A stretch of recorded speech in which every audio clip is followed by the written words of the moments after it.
Needless to say, I think I was really pleased with how we started the game. I was really proud. We've been, and I'm not complaining because Johnny's got 2 starters out tonight, but we've been really sick over the last, all of us, coaches, players, over the last week and a half, and it bubbled up so much over the last week we barely been able to practice. And I thought Vic tried to practice through it yesterday.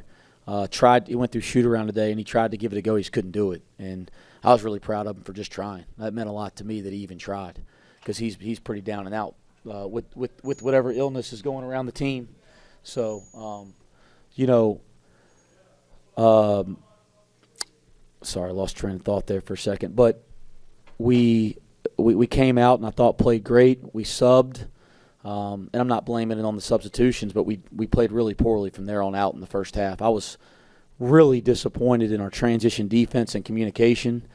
I was really, really disappointed in our defensive rebounding and just quickness to the ball.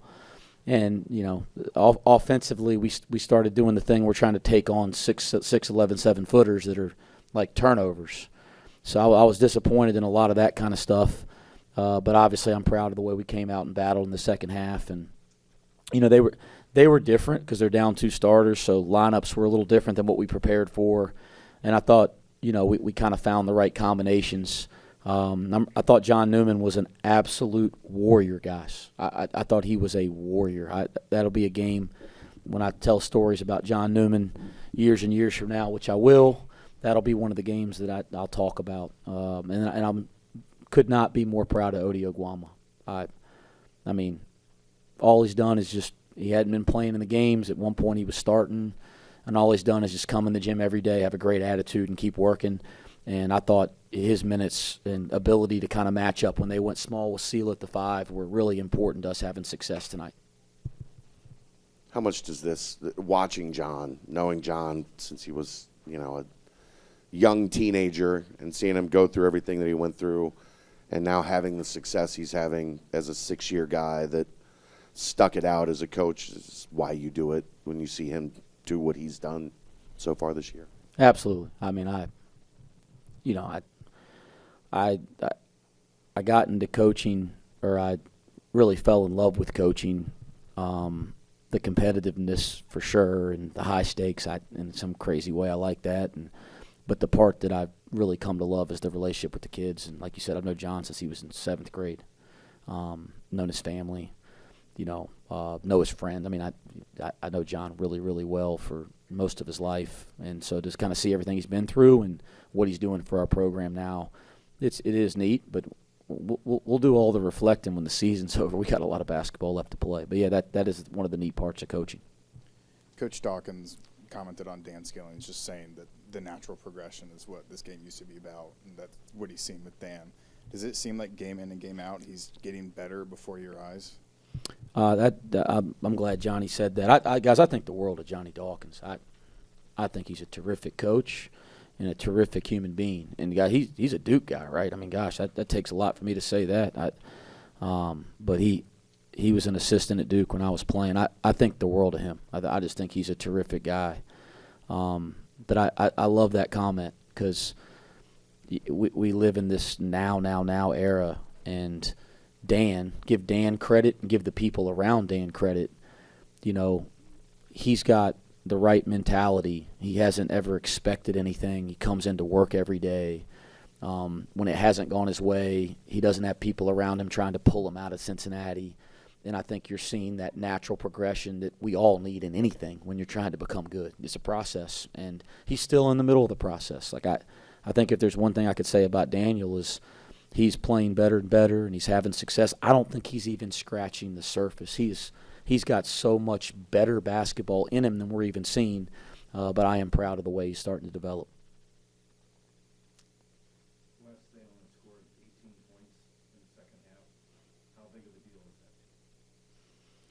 Our defense is a massive deal to me. Our defense and our defensive rebounding, which I do think we've really improved defensively over the last month, steadily. And we had stretches we haven't been good, but I mean we've become a better defensive team. our defensive rebounding and offensive rebounding, I've been disappointed over the last couple weeks. Like, that has to be a strength, and it hasn't always felt that way every league game. And so in the second half, yes, I'm glad that we guarded consistently and at a higher level for 20 minutes.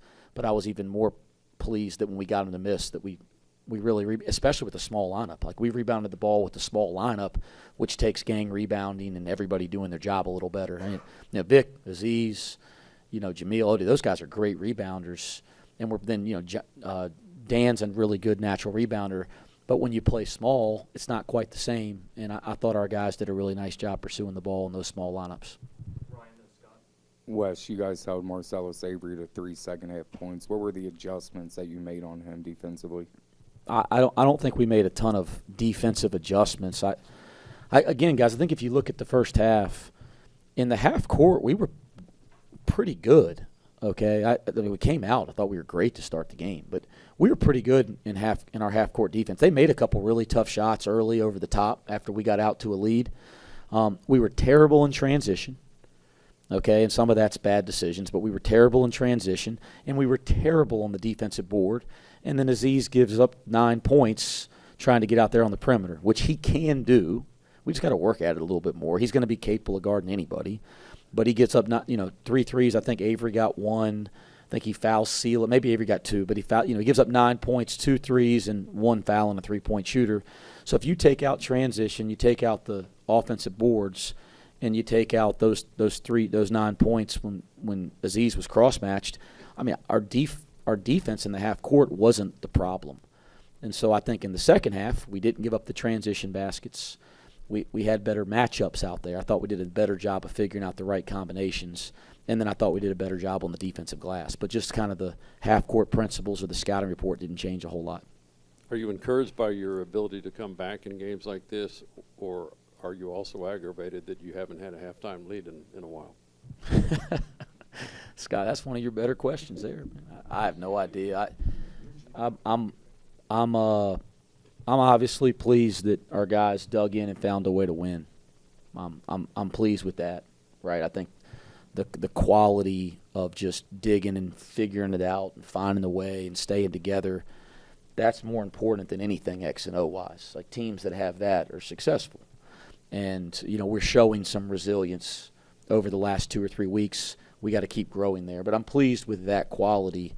I don't like ever being down 12 in a league game. Gosh, I don't like that. But I am pleased with the way we responded. So you probably thought about it more deeply than me. When I'm grading the tape here in an hour or so, when I get done with you guys, when I'm watching that stretch after the first 4 minutes, so from the 16-minute mark to the end of the second half, I'm going to be in a bad mood.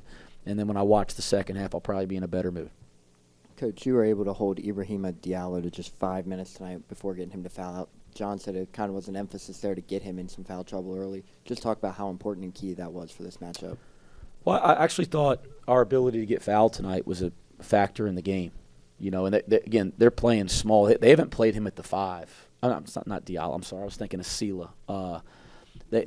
They're playing small with Sela because of Diallo's foul trouble, and so, again, getting the ball inside, putting pressure on the rim, getting it in the post, which we did a little bit early in the second half, puts fouls on guys, and I thought that had a positive impact on the game. We're in the one-on-one really early in the second half. Again, I mean, gosh, some of the free throw shooting, oh my gosh, but we stepped up and made some when they mattered. Kind of going off Ryan's question, but John talked about sticking to defensive principles and being able to cover Jalen Sellers and then switch off and go to Avery. What does it say about his talent, his defensive ability to cover 2 really good players, but 2 players with different archetypes and skill sets? You guys showed me a better perimeter defender in college basketball than John Newman. I mean, I'm sure there's some other great guys out there that deserve a lot of credit and recognition, but you can't tell me there's somebody out there that's any better than John Newman. I mean, he's phenomenal, and he's also been a pretty dang good offensive player recently too. I thought he pressed a little bit there, trying to get us back in it in the last 10 minutes of the second half. But outside of that, he's been pretty dang good on offense too, guys. But I think he's one of the best perimeter defenders we have in college basketball, and I appreciate you guys because I think he deserves some recognition there. Coach Dan mentioned this was a win that was important for the team's confidence and that they hadn't been really playing together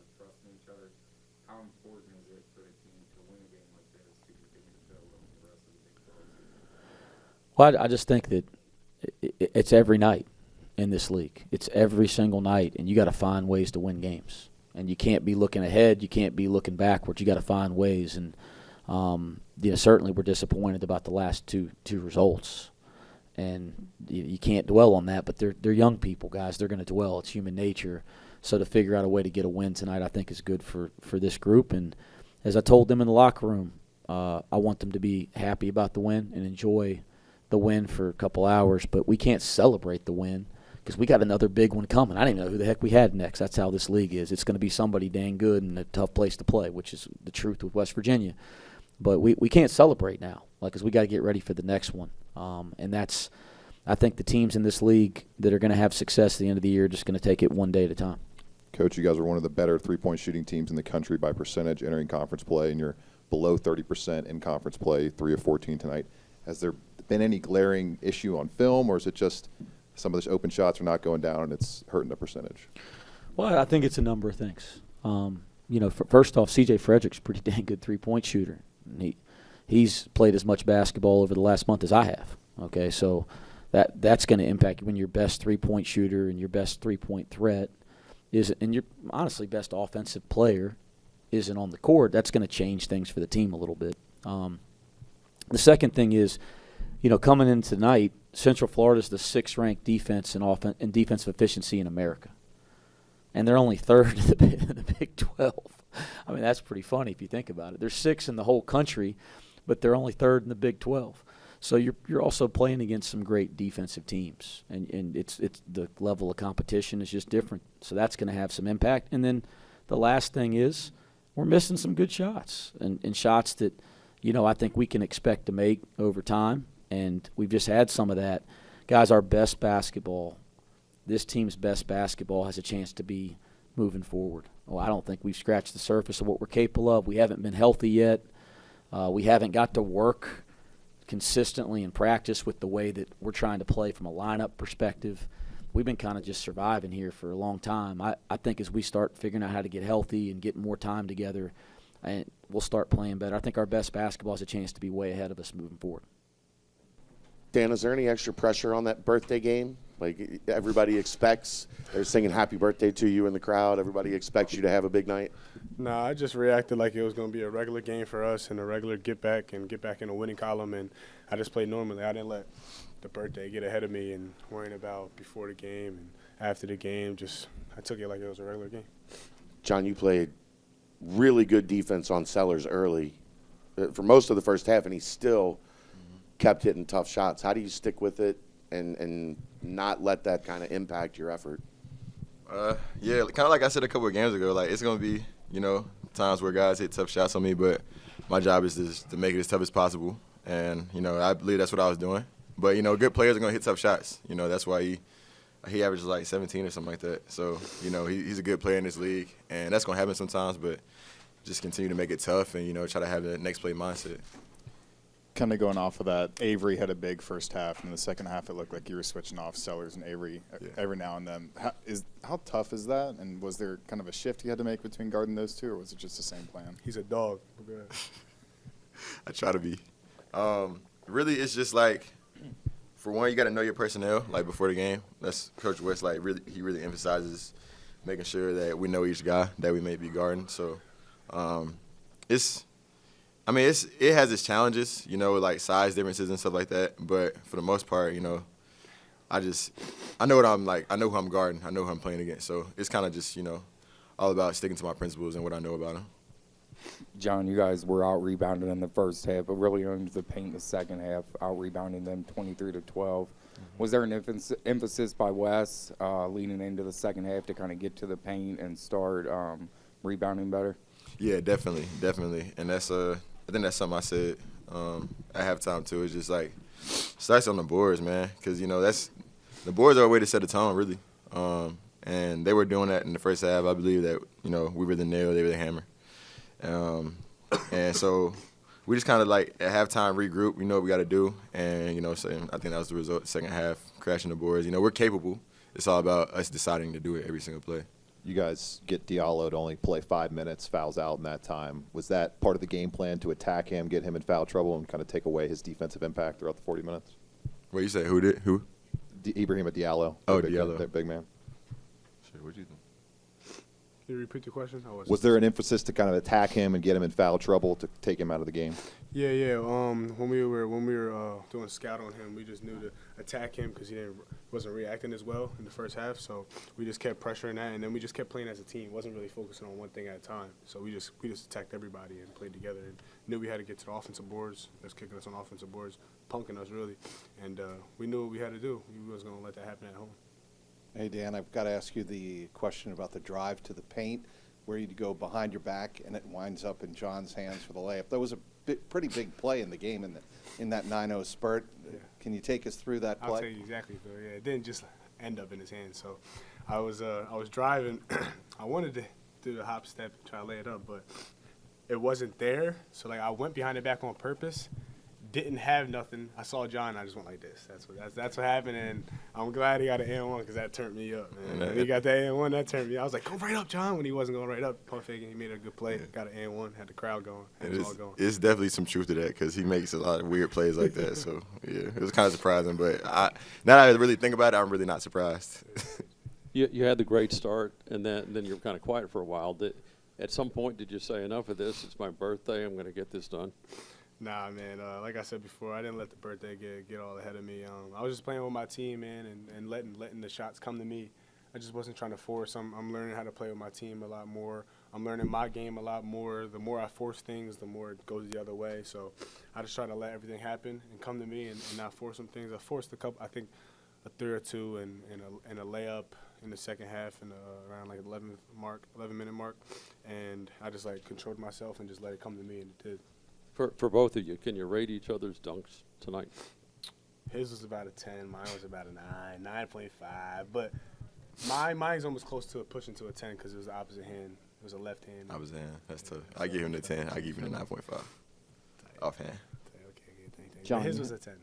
John, you had a big second half there. Obviously, you had 8 points there in the first half. You come back with 11 in the second half. Made it an emphasis to get downhill and attack, get to the rim. Was that something that Coach West showed you guys at halftime with the adjustments there, or did you guys see that early on to where you can get going, get downhill and attack, get those easy points? Yeah, I think it's just like everything with us is like he wants us to be aggressive. You know, it's not necessarily a plan. Like he just puts us in a position. First of all, he gives us the confidence to go and be aggressive, and then he just puts us in position to succeed offensively. So I think that makes it pretty easy. And then, you know, like I say this every time, like I have a good game. Like my teammates just find me in opportune places, and you know my job is to be aggressive. And you know, so I mean, I look at the stat sheet. I don't know if any of my buckets were because of this, but like CMOS has like 6 assists. Then you have like what? Oh, that's Day got 4. You know what I'm saying? I think in the second half we shared it a lot better. We had the ball moving, so it was probably a result of that. John, back here, I know there's a long way to go in the season still for you guys, but when you won one of your last 5, you come so close so many times. Did this feel like a gotta-have-it kind of game for this team to get it done tonight? Yeah. I mean, yeah, it feel like that. It feel like that a little bit, but truth be told, shoot, I be feeling like every game is a gotta-have in this league. You know, every win helps. I'm not really sure if losses hurt as much because everyone's good and everyone's beating everybody, obviously. But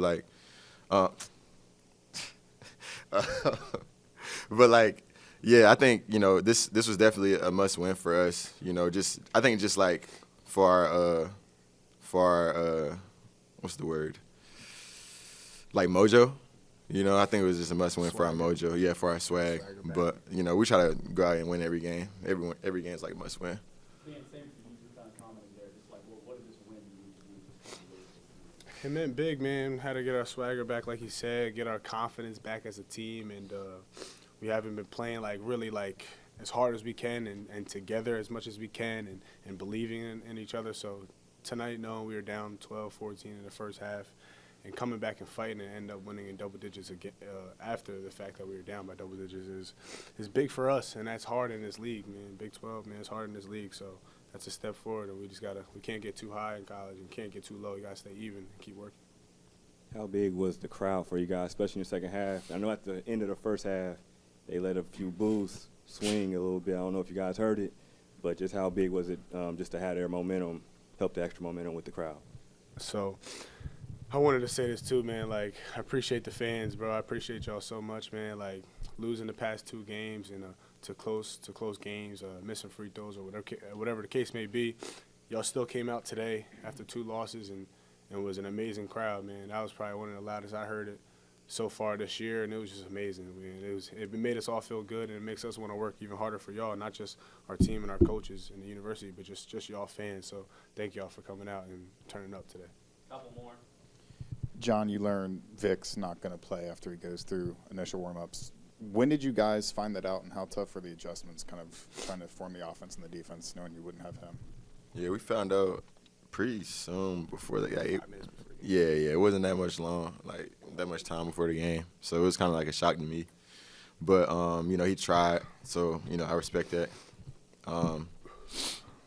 But I think tonight was just all about going out there and doing it for him, because, of course, he wants to be out there, but, sickness and things like that, they come upon us sometimes. We can't control that. But, I'm really proud of us for holding it down for him, and, I know he's happy. He's happy about the result. How much of an adjustment is there when you lose a guy that late? Because then you're just taking him out of the game plan. He obviously is a big part of everything you do. Is that maybe some of what went on in the first half? Is it's figuring out how to adjust what you were going to do without him? Well, we always wish we were all healthy and wish we can have each other. But Vic trusts us. We work hard every day, and we know what it takes, and we knew we was going to have Vic's back in that moment. And it's not dang, we wish we had him, or, oh, damn, he couldn't play. We just keep working, and Vic believes in us. We told him we got him, and get better and get well, and we're going to fight for him. Thanks, guys. You got the Thank y'all.